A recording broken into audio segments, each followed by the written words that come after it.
नमस्कार प्यारे विद्यार्थियों, आप सभी का स्वागत है। देखिए आज की क्लास में हम जो हमारा ऋण पत्रों के निर्गमन वाला जो चैप्टर है उसका क्वेश्चन नंबर 15 करके देखेंगे। कितना 15 नंबर जो क्वेश्चन है वो करेंगे। देखिए जो हमारी पिछली क्लास थी उसमें हमने ऋण पत्रों के जो शोधन की निर्गमन के समय शर्त होती है कि ऋण पत्रों का शोधन है वो सममूल्य पर किया जाएगा, ऋण पत्रों का जो शोधन है वो प्रीमियम पर किया जाएगा। तो किस प्रकार से हम उसकी प्रविष्टि करते हैं उसका अध्ययन हमने कर लिया था और आज की क्लास में उससे ही संबंधित प्रश्नों का अध्ययन हम करेंगे। तो चलिए प्रश्न को शुरू करते हैं। आपके सामने देखिए प्रश्न लिखा हुआ है, बिंदु संख्या 1 को हल करते हैं। सबसे पहले देखिए प्रश्न संख्या 15 है, उसमें 5 बिंदु दिए गए हैं किताब में। कितने? 5। तो इस वीडियो में हम इस क्लास में हम 3 बिंदुओं को हल करेंगे और जो बाकी शेष 2 बिंदु है उनको हम अगली क्लास में हल करेंगे। ठीक है। तो देखिए इसका जो पहला बिंदु है वो कहता है कि 100 रुपये प्रत्येक के 10,000 12% ऋण पत्र सममूल्य पर निर्गमित किए तथा 5 वर्ष बाद 5% प्रीमियम पर मोचन है। यानी एक ऋण पत्र है वो 100 रुपये का है, जिसको निर्गमन तो कितने पर किया गया? 100 रुपये पर, लेकिन शोधन कितने पर करना है? 105 पर करना है। ठीक है। तो यहाँ पर 5 रुपये जो लॉस हुआ है वो किस रूप में हुआ है? Premium on redemption of debenture, यानी जब ऋण पत्रों का भुगतान किया जाएगा तो हमें 5 रुपये अधिक देना पड़ेगा और उसको हमने किस नाम से डेबिट लिखा है? Loss on issue of debenture. देखिए जो loss on issue of debenture होता है उसको राइट ऑफ किया जाता है किससे? प्रॉफिट एंड लॉस से। किसे राइट ऑफ करते हैं? या तो प्रॉफिट एंड लॉस से करते हैं या कोई सिक्योरिटी प्रीमियम है उससे हम राइट ऑफ करते हैं। जो हमारे पास बैलेंस है या जैसा प्रश्न में कहा गया उस हिसाब से हम राइट ऑफ कर देते हैं। ठीक है। तो इस प्रश्न में हमें जो शोधन है वो 5 वर्ष बाद करना है और कितने पर करना है? 5% प्रीमियम पर, यानी 105 रुपये का भुगतान करना है। तो चलिए पहले बिंदु को हम हल करते हैं। देखिए जर्नल नीचे बनाई हुई है। जर्नल में हमने जैसे प्रश्न में पढ़ा था कि निर्गमन है वो 100 रुपये का ऋण पत्र, उसको निर्गमन कितने में करें? 100 रुपये में। और जो शोधन है वो कितने में करेंगे? 105 रुपये में करेंगे। और जो हमारे पास ऋण पत्र है वो कितने थे? 1000। ठीक है। 10,000 ऋण पत्र, सॉरी 10,000 ऋण पत्र। तो ठीक है। तो 10,000 ऋण पत्रों के निर्गमन की जो प्रविष्टि होगी वो किस प्रकार से होगी? देखिए कि सबसे पहले कि 10,000 ऋण पत्र और एक है वो 10 रुपये में निर्गमन है, तो कितनी राशि होगी? 10 लाख रुपए। तो प्रविष्टि क्या होगी? Bank account debit to 12% debenture application allotment account, कितने? 10 लाख रुपए। ठीक है। एप्लीकेशन मनी रिसीव्ड, हमने नरेशन लिख दिया। अब हमें जो ऋण पत्र निर्गमन किए हैं उनका शोधन कितने पर करना है? 105 रुपये पर करना है। ठीक है। तो 105 रुपये पर हमें शोधन करना है, तो हमें 5 रुपये का क्या हुआ? लॉस हुआ। तो 10,000 ऋण पत्रों का 5 रुपये से कितने हो गए? 50,000 रुपये। कितने हो गए? 50,000 रुपये। तो जो सेकंड प्रविष्टि होगी वो देखिए किस प्रकार से होगी।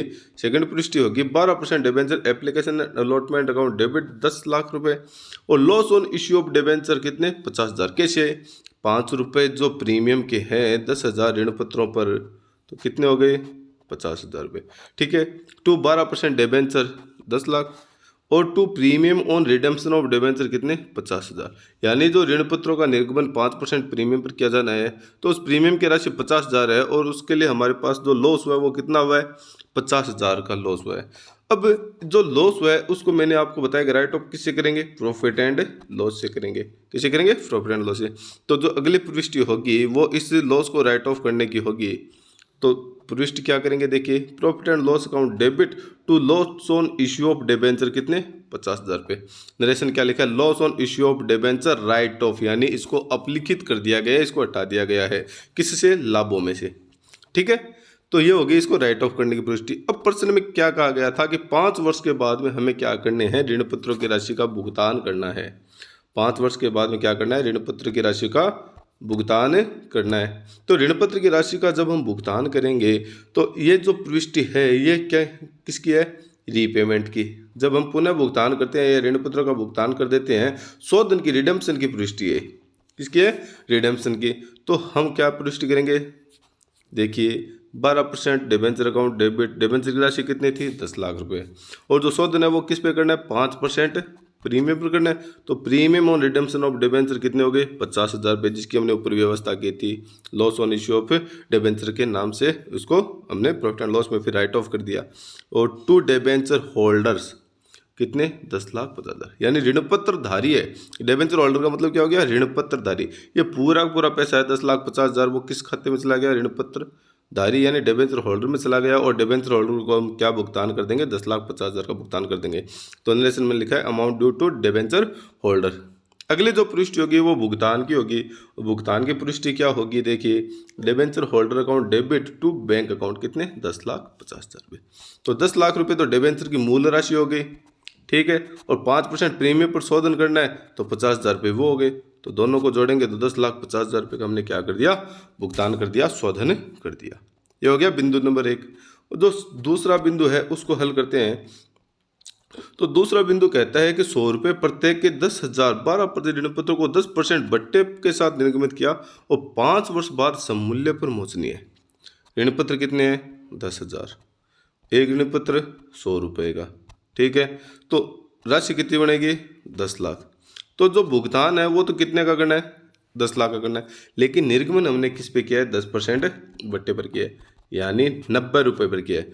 तो 10,000 ऋण पत्रों की राशि 90 रुपये के हिसाब से कितनी बनेगी, 9 लाख रुपये। कितनी बनेगी, 9 लाख रुपये। तो जो एप्लीकेशन की पुष्टि होगी वो कितने रुपये से होगी, 9 लाख रुपये से होगी। कैसे होगी, देखिए पॉइंट 2, कितने ऋण पत्र जारी किए, 10,000, कितने पर, 100 रुपये का था और 10% बट्टे पर जारी किया है। कितने में जारी किया, 90 रुपये में। तो 90 से गुणा करेंगे तो राशि कितनी बनी, 9 लाख रुपए। लेकिन जब 5 वर्ष बाद में शोधन करना है वो समूल्य पर करना है, और समूल्य का मतलब कितने में करना है, 100 रुपये में। और 10,000 ऋण पत्रों की 100 रुपये की राशि कितनी बढ़ेगी, 10 लाख बढ़ेगी। तो भुगतान कितने का करेंगे, 10 लाख का करेंगे। तो देखिए पुष्टि किस प्रकार से होगी। पहली पुष्टि जो निर्गमन के समय होगी वो क्या होगी, bank account debit to 12% debenture application and allotment account कितने, 9 लाख रुपए। क्यों, क्योंकि 10% बट्टे पर किया गया, इसलिए 10,000 गुणा 90 कितने रुपए आ गए, 9 लाख। दूसरी जो पुष्टि होगी वो जो ट्रांसफर की होगी वो होगी 12% debenture application and allotment account debit 9 lakh रुपए और discount on issue of debenture account debit 1 lakh रुपए टू 12% डिबेंचर अकाउंट 10 लाख रुपए। Amount transfer to debenture account, ठीक है। अब जो हमारे पास discount on issue of debenture है इसको हम क्या करेंगे, राइट ऑफ करेंगे। इसको राइट ऑफ या तो प्रॉफिट एंड लॉस में से किया जाता है या सिक्योरिटी प्रीमियम से किया जाता है। जो भी हमारे पास शेष है या जैसा कि प्रश्न में कहा गया उस हिसाब से हम राइट ऑफ कर देते हैं। इसमें हम प्रॉफिट एंड लॉस से राइट ऑफ कर रहे हैं प्रश्न में। तो राइट ऑफ करेंगे तो जो हमारी पुष्टि बनेगी वो क्या बनेगी, profit and loss account debit to discount on issue of debenture account कितने, 1 लाख रुपए। जो हमने निर्गमन के समय 1 लाख रुपए कम प्राप्त हुए हैं, जो डिस्काउंट दिया गया है उसको हम राइट ऑफ करें हैं। तो इसका नरेशन क्या लिखा है, discount on issue of debenture write off, यानी जो 1 लाख रुपए का डिस्काउंट है वो हमने अप्लिखित कर दिया, किससे, लाभों में से, ठीक है। ये तो हो गई निर्गमन की पुष्टि। अब के 5 वर्ष बाद में इसका क्या करना है, शोधन करना है, रिडम्पशन करना है और सममूल्य पर करना है। तो कितने रुपए चुकाने हैं, 10 लाख रुपए। कितने रुपए चुकाने हैं, 10 लाख रुपए। तो देखिए 10 लाख रुपए जब चुकाएंगे तो सबसे पहले इस राशि को किस में डालेंगे, डिबेंचर होल्डर में, और डिबेंचर होल्डर में डालने के बाद हम क्या कर देंगे, भुगतान कर देंगे। तो हमारे पास जो डिबेंचर है वो कितने परसेंट है, 12%। तो जो ये पुष्टि है ये है रिडम्पशन की, शोधन की। 12% डिबेंचर अकाउंट डेबिट 10 लाख रुपए टू डिबेंचर होल्डर 10 लाख रुपए। अब इसको क्या कर देंगे, भुगतान कर देंगे। तो debenture holder debit to bank account कितने, 10 लाख रुपए। या हम सीधी भी पुष्टि ऐसे कर सकते हैं कि 12% debenture account debit to bank account, लेकिन हम इसको क्या करेंगे, डिबेंचर होल्डर में लेंगे और फिर उसका क्या करेंगे, भुगतान करेंगे। तो ये हमने सममूल्य पर क्या कर दिया, 5 वर्ष के बाद इनका शोधन कर दिया और 10 लाख रुपए का भुगतान ऋण पत्रधारियों को, डिबेंचर होल्डर को कर दिया, ठीक है। तो तीसरा क्वेश्चन है, तीसरा जो बिंदु है क्वेश्चन का वो देखते हैं। तीसरा बिंदु कहता है कि 1,000 रुपए के 5,000 12% ऋण पत्रों को 5% प्रीमियम पर निर्गमित किया और 5 वर्ष पश्चात सममूल्य पर मोचनी है। ऋण पत्र कितने हैं, 5,000 और एक ऋण पत्र का मूल्य कितना, 1,000। निर्गमन कितने पर करते हैं, 5% प्रीमियम पर करते हैं और 5 वर्ष बाद में शोधन है वो 1,000 रुपये पर करना है, यानी सममूल्य पर करना है। तो किस प्रकार से हम इसके निर्गमन की और शोधन की पुष्टि करते हैं वो देखते हैं। चलिए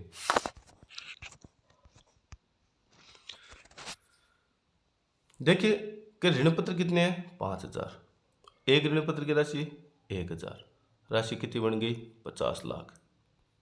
कितने, 50 लाख रुपए बन गई, ठीक है। अब इसको कर रहे हैं हम 5% प्रीमियम पर निर्गमन। तो 1,000 का 5% कितना आ गया, 50 रुपये, और 5,000 से जब 50 को गुणा करते हैं तो प्रीमियम की राशि कितनी बढ़ गई? 2.5 लाख रुपए। कितनी बढ़ गई? 2.5 लाख। तो जो राशि प्राप्त होगी तो 50 लाख तो ये और 2.5 लाख रुपए प्रीमियम के, तो कितने रुपए हो गए? 52,50,000 रुपए। तो जो एप्लीकेशन की राशि हमें प्राप्त होगी वो कितनी होगी? 52,50,000 रुपए होगी। कैसी होगी? जब 5,000 गुणा 1,000 तो ये तो हो गए डिबेंचर के 50 लाख, और 5% प्रीमियम पर निर्गमन किया है तो 1,000 का 5% कितना है? 50 रुपए। और 5,000 ऋण पत्रों का कितना हो गया? 5 25, 2.5 लाख रुपए, और 50 लाख प्लस 2.5 लाख कितने हो गए? 52,50,000 रुपए हो गए। ठीक है, तो प्रविष्टि देखिए कैसे करेंगे। जो पहले होगी प्राप्त करने की प्रविष्टि निर्गमन के समय bank account debit to 12% debenture application allotment account कितने? 52,50,000। कैसे? मैंने बता दिया आपको। ठीक है, अब 52,50,000 में से 50 लाख तो डिबेंचर के और 2.5 लाख रुपए किसके? प्रीमियम के।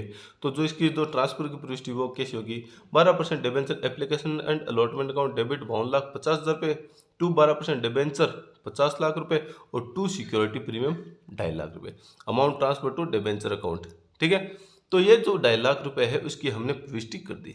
अब प्रश्न वाला क्या कह रहा है? प्रश्न वाला कहता है कि इसका जो शोधन है वो सम मूल्य पर करना है। किस पर करना है? सम मूल्य पर। और सम मूल्य कितना है इसका? 1,000 रुपये।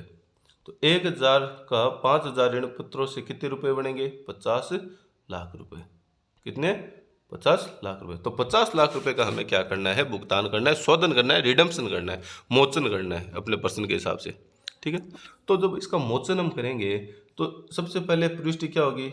12% debenture account debit to debenture holder कितने? 50 लाख रुपए। क्यों? क्योंकि ये कह रहा है कि सम मूल्य पर शोधन करना है, सम मूल्य पर मोचन करना है। तो मोचन जब हम करेंगे, इसका भुगतान करेंगे तो कितने रुपए है? 50 लाख। तो एंट्री क्या बनेगी? 12% debenture account debit to debenture holder, amount due to debenture holder. ठीक है, अब इसका जब भुगतान करेंगे तो भुगतान की प्रविष्टि है वो क्या होगी? Debenture holder account debit to bank account कितने? 50 लाख रुपए, और नेक्स्ट बन गया अमाउंट पेड। ठीक है, तो इसमें क्या था कि जो शोधन है वो समूल्य पर था, तो जब समूल्य पर शोधन होता है तो सीधा हम भुगतान करते हैं। लेकिन अगर शोधन प्रीमियम पर होता है तो हमें उसका भी भुगतान करना पड़ता है। तो उसमें ऋण पत्र की राशि यानी डिबेंचर की राशि प्लस प्रीमियम की राशि दोनों को जोड़कर हम क्या करते हैं? भुगतान करते हैं, बैंक से पेमेंट करते हैं। तो आज की क्लास में हमने ये क्या देखा कि ऋण पत्रों के निर्गमन और शोधन के सवाल जब एक साथ आते हैं तो किस प्रकार से लेखा पुस्तकों में प्रविष्टि करते हैं। तो आज की क्लास में सिर्फ इतना ही, बाकी हम नेक्स्ट क्लास में पढ़ेंगे। Thank you.